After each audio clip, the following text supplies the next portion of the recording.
Hello everyone, I'm Marty Pospischil. And I'm Adam Pospischil. And welcome to another Fireside Chat. And today we are going to chat about something a little bit more current. Timely. Timely, that's the word I'm looking for. Something timely, and it's the new Home Buyer Rescission Period, which is coming out January 1st of 2023, coming out very shortly. What does it mean? How does it work? We're going to have a little chat on that today so you better understand that upcoming rescission period. So very good. Adam, why don't we talk about firstly what the home buyer rescission period is? Totally. So at the spirit of it, what they're doing is it's a pretty wide sweeping piece of legislation. It's going to affect almost every real estate transaction that takes place in the province. And the spirit of this and the reason that they're doing this is to give buyers a legislated amount of time to do any sort of due diligence that they need to in the process of purchasing a property. Yeah, and it's actually, it makes sense that this is in place because sometimes I see how this came about in the heated period of buying a home and intense competition, not happening right now, but in those periods where we have very strong active markets, people are making subject-free offers of purchase and sale, and the government's trying to protect them in that particular situation. Exactly. That's the best way to describe it, I think. It's a piece of consumer protection legislation, very similar to what's been in place for years and years in the pre-sale side of things, where they have a 7-day rescission period. It's looking and feeling a little bit like that in some ways. Yeah, and that's been around for a long time, Absolutely. part of Redma. Yeah, absolutely. So very interesting. So let's talk about what types of properties the rescission period includes. Yeah. We can do a little rundown here, Adam. Totally, yeah. So, you know, it's interesting. Again, it's going to include pretty much everything within the province. Some small exemptions, so we'll talk about that. So primarily any detached home, semi-detached home, townhome, apartment, residential strata lot. So you can see from that list that's going to include, you know, probably 90+% of the transactions that take place, probably 95+%. Or manufactured home. Don't see a lot of that, of course, in the Vancouver area, but that'll also include co-ops as well within that. So basically, we have a narrow band of exemption, primarily extending towards leasehold properties. You know, in Vancouver, we certainly do have some of that on some of the band lands here. The City of Vancouver leasehold that exists, CMHC leasehold. So those are going to be exempt, which is interesting. I guess there's some reasoning rationale behind that. Sales by auction and sales by court order, so any sort of foreclosure would be exempt. But the important thing to remember is if you're buying or selling a house, condo, townhome, primarily will be affected by it. Yes, absolutely, absolutely. And it's interesting you brought up leasehold. That is something that does happen a fair amount. A number of our transactions every year are leasehold, and there's kind of two types of leasehold. There is leasehold land, where you've got that head lease that is leased, and you could have a strata building on top of it, and you can also have freehold land with a leasehold interest in the improvements. Right. So anything that has the word leasehold in it will be exempt from this rescission period. Yeah. It's quite interesting. Yeah. And the big amount that we're talking about is 0.25%. So 0.25, yeah. Easiest way to remember it, every $1 million, it will be $2,500. Right. Simple calculation. And in Vancouver, that works. If you're buying maybe in Winnipeg, it's a different example. There you go. Fortunately, it's only a BC legislation, so they don't need to worry about that yet, exactly. I guess. So. Very good point. That's an excellent point you made there. Yeah. So 0.25%, $2,500 for every $1 million in purchase price.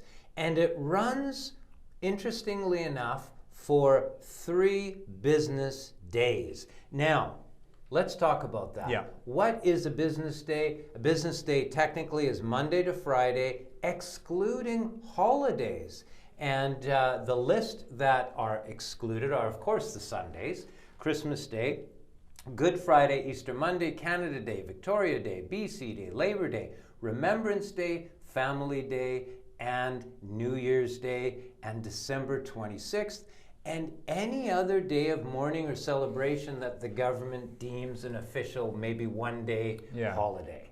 So it's kind of like all your traditional stats, that would be in addition, and like you said, anything else that gets added to commemorate some sort of event.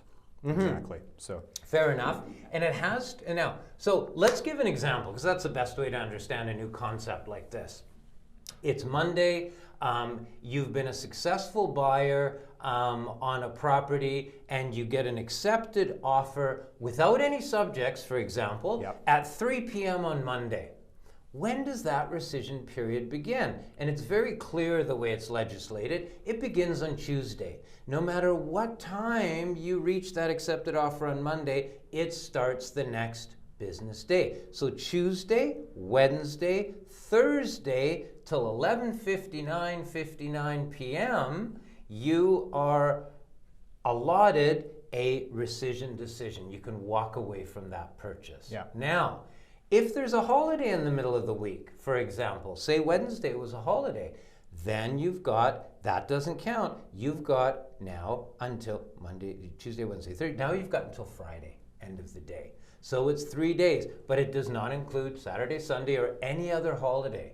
So that's kind of interesting how that clock works. Yeah, and I think that's a good common sense way that they've put it together, because then there's no ambiguity. If it was accepted, fully accepted contract on Monday, it's going to just run for the following day. Right. Very nice and clear. Very clear. Yeah. 3 days from the point at which the contract is accepted, not the date at which the contract was signed, but when that final initial goes in the contract, if you're still negotiating for a day or two. When you have a binding agreement between two parties. Exactly. That's when the clock starts ticking, the next business day. Right. Fair enough. And it's got to be served a certain way.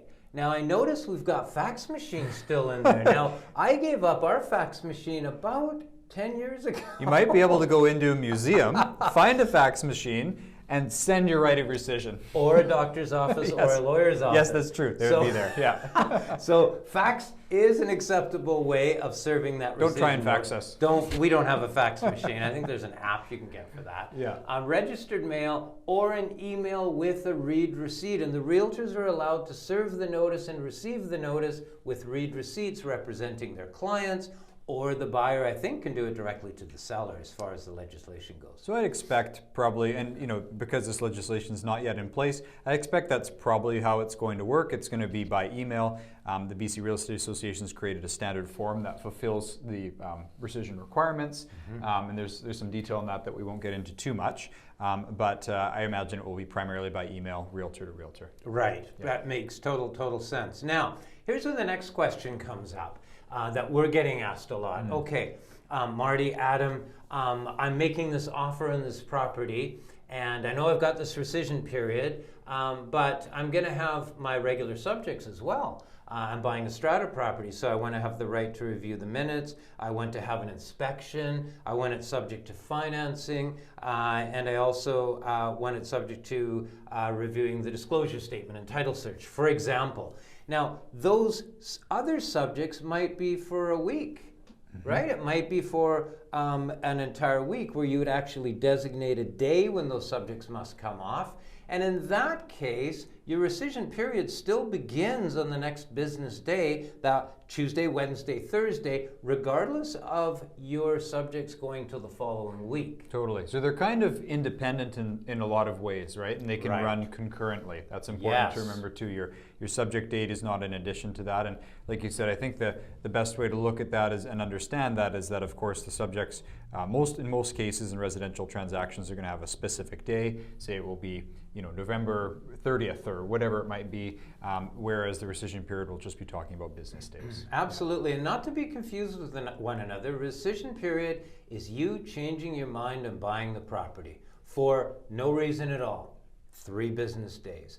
The other subjects are subjects, and you must do your due diligence to satisfy those subjects. You've got to read the minutes, you've got to apply for your financing, you must do all of those things, and then still, if you're not happy with any of those conditions being met, then you can walk away in your subject period. Absolutely, and the important distinction between the two, if you're involved in a transaction here, is if you are not removing your conditions or your subjects on an offer, you wouldn't be responsible for the rescission period if those subjects were still, in place up till a certain day.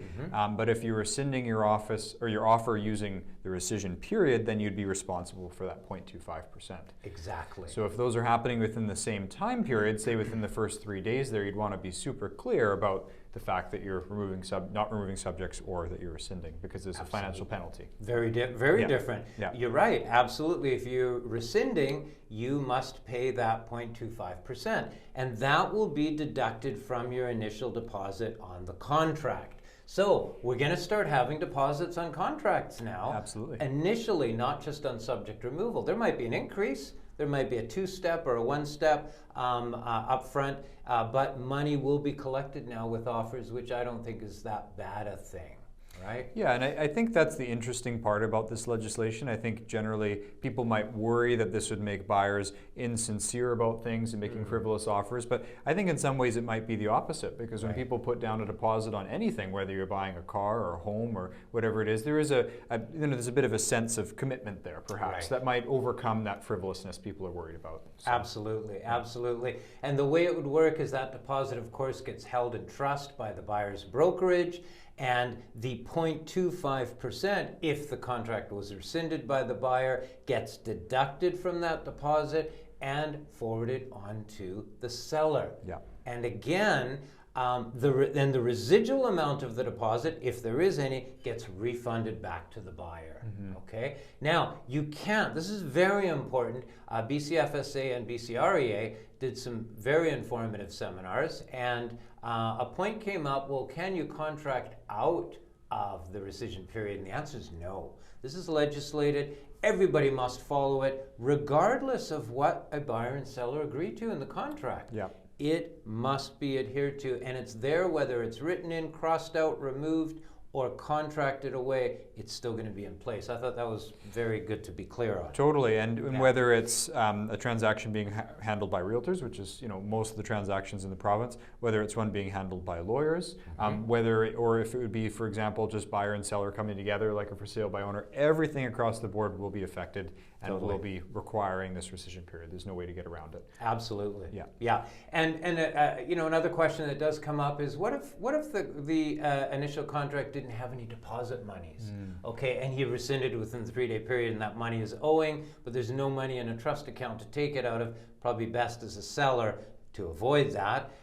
You will have to get legal counsel on how to get that money. But essentially the buyer is owing it to the seller at that point. Exactly. It would be an amount owing. Absolutely. It is an amount owing. That's why we want to bring in a lawyer and get a lawyer involved. Much easier if there's money in trust for that transaction. So that's a really important thing to have up front. And like you said, I think that's primarily how the mechanism will be now. Every seller is going to want to see some upfront earnest money. Like you said, maybe it will be just the 0.25, maybe it'll be a bit more. But we're kind of going back in time. We haven't seen initial deposits in quite some time. I know. But now we're going back in and adding that in again. So we'll see.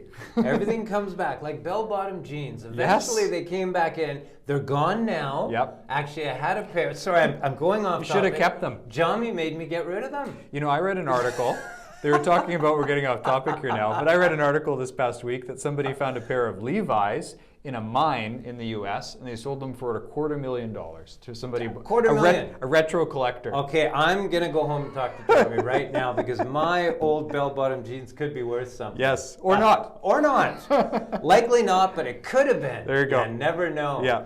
That is our discussion for today, you guys. I'm really happy you were able to join us. And thanks, Adam. That was a good chat. Yeah, thanks for joining us. Yeah, Home Buyer Rescission Period, effective January 1st, 2023.